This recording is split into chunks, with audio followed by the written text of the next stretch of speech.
Let's talk DJ Moore. This is the Fantasy Sports Boss, Mike Kineski, with another fantasy football sleeper post. If you don't already follow us, make sure you hit the subscribe and the notification button. Also, today is our first Fantasy Football Friday of the season. I will be going live at 2 o'clock, so I will be discussing a whole myriad of issues, injuries, storylines, strategies, all that stuff. Also answering questions through the chat.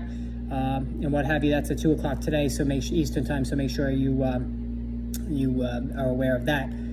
All right, now I want to talk DJ Moore, as I said earlier. Now, technically, this is a sleeper post, but it's not really a sleeper because DJ Moore is not a sleeper. He's right now his ADP is 42, which is in the first half of the fourth round in PPR drafts.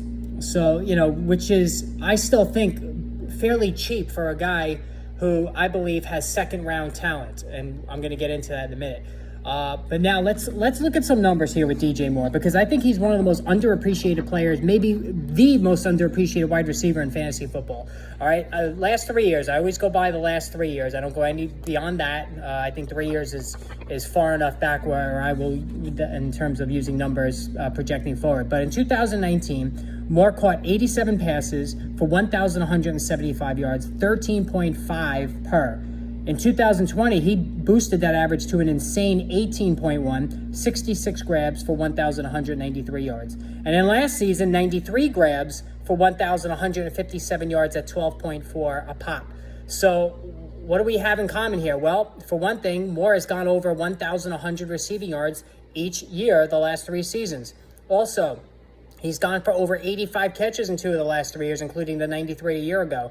Averages 12.5 per catch for his career, over 13 2 of the last 3 years. And the best part of all this is that Moore has had arguably some of the worst quarterbacking play in the entire league during that span. Whether it was Cam Newton, whether it was Sam Darnold, any of the retreats that the Panthers have put forth for DJ Moore during that time span, it's been nothing but a mess. You talk about some of the worst quarterbacking play in the NFL. We've seen it with the Panthers over the last couple of seasons. All right. Teddy Bridgewater, we all know the limitations with him. While he's a serviceable backup, he's not a starting caliber quarterback.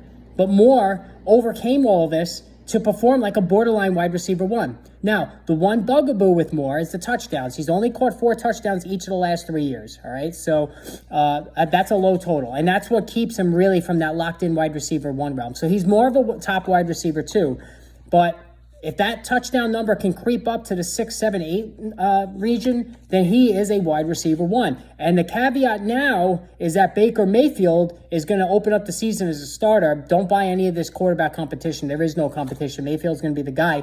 And the best thing that Mayfield does, while he's inconsistent in his own right, the best thing that Mayfield does is he throws the deep ball. And that jives perfectly with DJ Moore. All right, so, and the target competition in Carolina is not great. Robbie Anderson, to me, is just a one-trick pony. He's like a glorified MVS. I mean, he's all or nothing, all right? He had that one outlier season a couple of years ago, but he's not a concern of mine at all.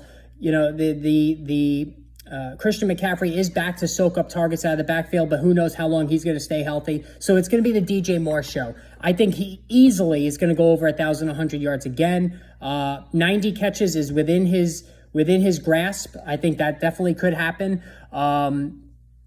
It's not a guarantee, but I think that is certainly in the realm of possibility there. And the touchdowns, I think he can get to 6 touchdowns. I really do. And if Moore gets those 6 touchdowns, then you have a swell value in the 4th round. On talent alone, I've said this before, Moore is a second-round player.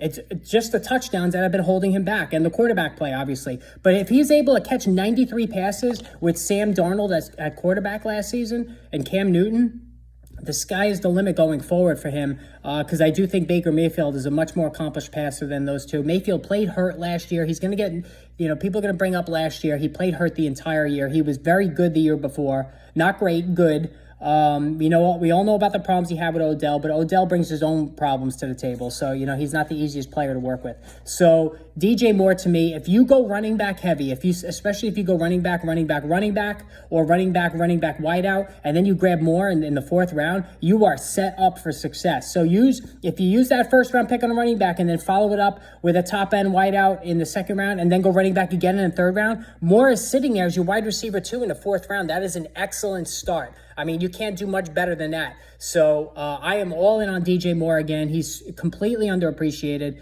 and I think he's a tremendous value. All right, again, make sure you hit the subscribe button. Daily Sleeper and Bust every day. Live show at 2 o'clock. Drop us a follow also on Twitter at Rotoboss. All right, we'll talk soon, guys. Take care.